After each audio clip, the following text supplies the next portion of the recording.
So, kamusta po mga ka-Streetwise? Ako po si Takeru Miyamoto at welcome po sa aking munting channel. So, mga kababayan, ito na naman tayo.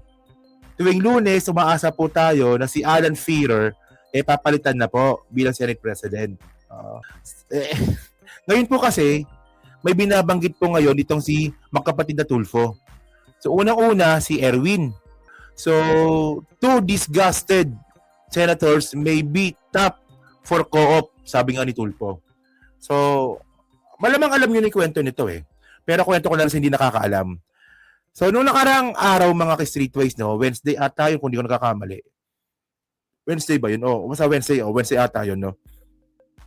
Naglabas po ng isang resolution si Marcoleta na para nga po, mabigyan nga po ng pagkakataon na magkaroon nga po ng teleconference yung mga senador na hindi makakapunta sa Senado.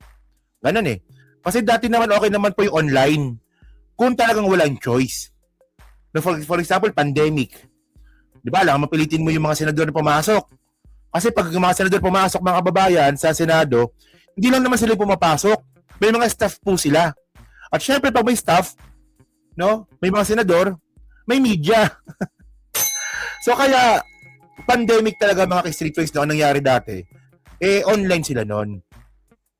Yan nga lang, ang gusto po ni Marcoleta, basta trip lang ng Senado na huwag pumunta sa Senate.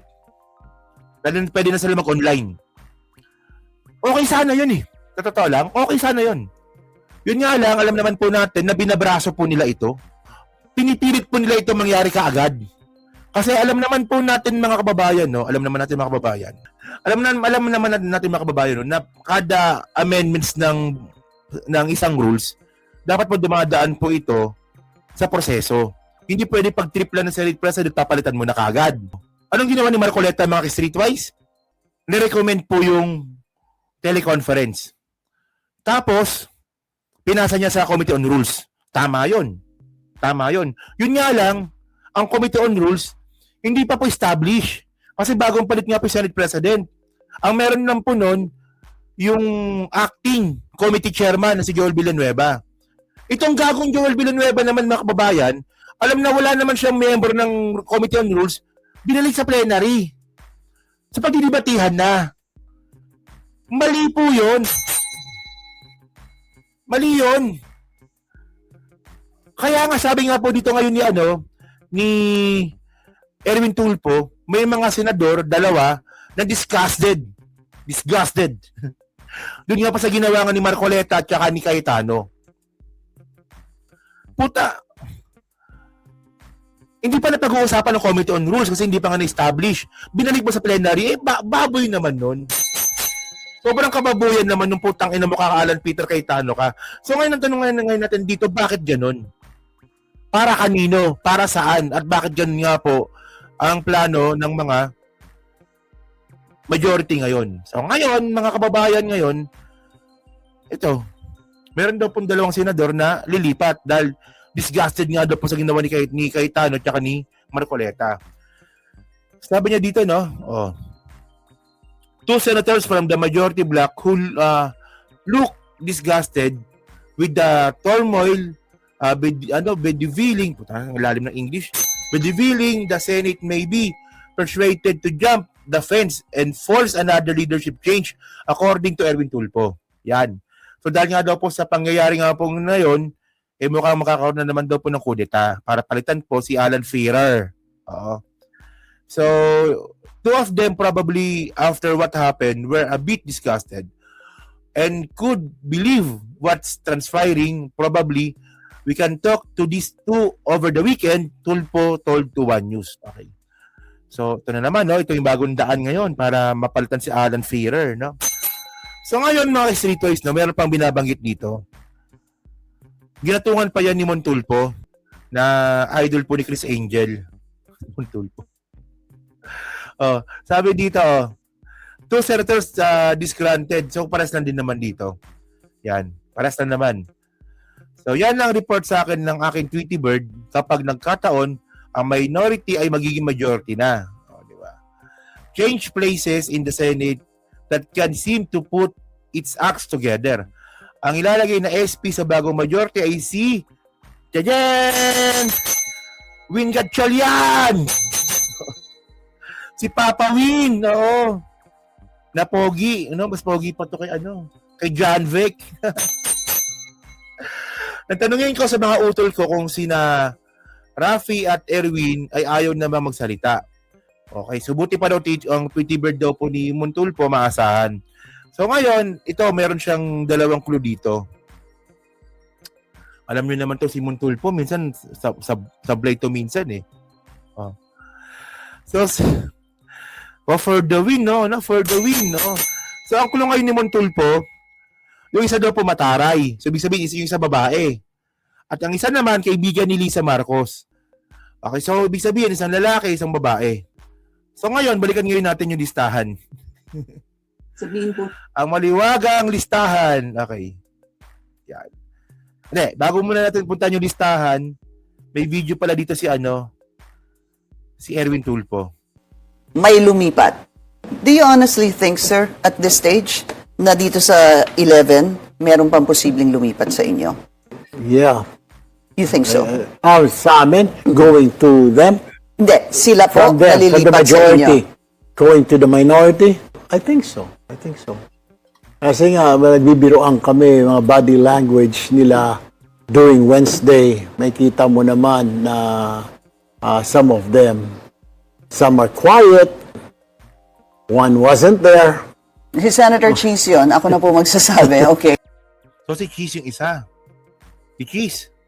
Kasi nung nagkaroon ng botohan, wala si Cheese dun, di ba? Si Cheese ba? One was quiet. I mean, napansin nila na dati daw bubbly yung tao na walking around, keeps on talking. And then the other one is like, well, listening lang. So, nakikita mo actually three people. So, nakikita nila na pwedeng kausapin. So, I really don't know. Body language nila. So, yung body language si Senator Loren, that's still a likelihood. Senator Cheese? Because Senator Loren, she has a lot of friends. I mean, both sides naman eh. Barkada niya sila Senator Mig Subiri. Diba? Very close siya dyan. Senator Win Gatchalian, Senator JV. Nakakausap niya yan, mga yan. And so is Jesus Cordero. Senator Cheese is a barkada of Senator JV and Senator Win. And my brother, Rafi. Barkada niya yan. Rafi! So yun. Okay. Okay, so, ewan ko ba, no? So, unang clue, babae. Pangalawang clue, lalaki. So, balikan nga natin yung listahan. Listahan natin. Balikan natin. Wait lang Yan. So, ito po yung majority ngayon natin. Okay. So, babae, tatlo lang naman babae. Hindi, apat yung babae dito. Si Loren, si Aimee, si Pia, tsaka si Camille. So, mukhang malabo naman si Aimee. Kasi po, gaga yun eh. Malabo naman si Pia. Kasi nga, kapatid ni Alan Fearer yon. So, Camille o Loren. Ewan natin. Ngayon, si Kiss, no? Ito si Kiss daw. Okay. Ako medyo duda ako kay Kiss eh. Totoo lang. Kasi in the first place, mga kababayan, no? Kapag natuloy po yung teleconference, mga ka-streetwise, na gusto nga po na mangyari ni Alan Peter at saka ni Marcoleta, ang isa sa mga makikinabang dito si Kiss. Di ba? Tama, di ba? O Pastor Jeffrey, hello po, no? So, bakit siya lilipat? Kung alam naman po natin na kasama po siya sa kinasuhan ng ombudsman ngayon. Di ba nagpasa na po siya ng kahapon, di ba? Ng kanyang affidavit, no, tungkol sa kanyang kaso. So kapag siya po nga po nakita ng probable cause, kulong po siya. At syempre pag siya po nakulong, isa po siya sa mga makikinabang dun po sa teleconference na gusto nga po na mangyari ni Alan Peter at ni Marcoleta. Oo. So sabi ko nga si Bongo no? Kung si Bongo laking laking gulo nun pag si Bongo. Diba? Oh. So, tignan natin. No, pero nga, tama yung nag-comment kanina eh. Kapag maingay, mukhang malabo mangyari. Kasi ngayon medyo maingay di ba? Pero by the way, mga kababayan tandaan din po natin nung napalitan po si Tito Soto ni Alan Peter, maingay din po nun. Maingay din nun. Kita mo nga, kami nga nalaman namin na si Bato lilitaw. Nalaman namin si Bato lilitaw sa Lunes. So maingay din po yun. So abangan natin sa Lunes. Sabi ko sa inyo maraming abangan sa Lunes Kasi tandaan natin pag si Jinggoy po hindi pumasok sa Lunes. Kasi ito tingnan nyo 13 sila ngayon. 13 sila. Ngayon si Bato wala na. So 12 na lang. Tapos kung si Jinggoy po di na papasok, 11 na lang sila. So ang mangyayari 11-11. O sabihin na nga natin si Jinggoy pumasok pero next week hulihin na rin po yan. Hindi na rin po makakaboto yan. Tama, di ba? Kasi kailangan mong present ka para bumoto ka so 11-11. So ang kailangan na lang nila ngayon, isa lang ang lumipat. Isa lang. Kaya yun, so abangan natin sa Lunes. Okay? So yun mga streetwise. So kayo po, naman sabi nyo nga po dito, yan nga po, totoo yan, totoo yan del Toto, hindi ito tungkol sa sa sinumpaan nila na sila ay magtatrabaho para sa bansang Pilipinas. Hindi ganoon kasi oath nila yan, di ba? Na sila po ay magtatrabaho para sa sambayan ng Pilipino at siyempre sa bansang Pilipinas. Pero ang nangyayari ngayon dito, sila po ay nagtatrabaho bilang senador for their personal interest. Dati di ba? Medyo tinatago pa nila yan. Ngayon hindi na, garapalan na talaga Pinapakita na talaga sa taong bayan Okay, so next topic tayo Pag-usapan natin to. Next topic tayo.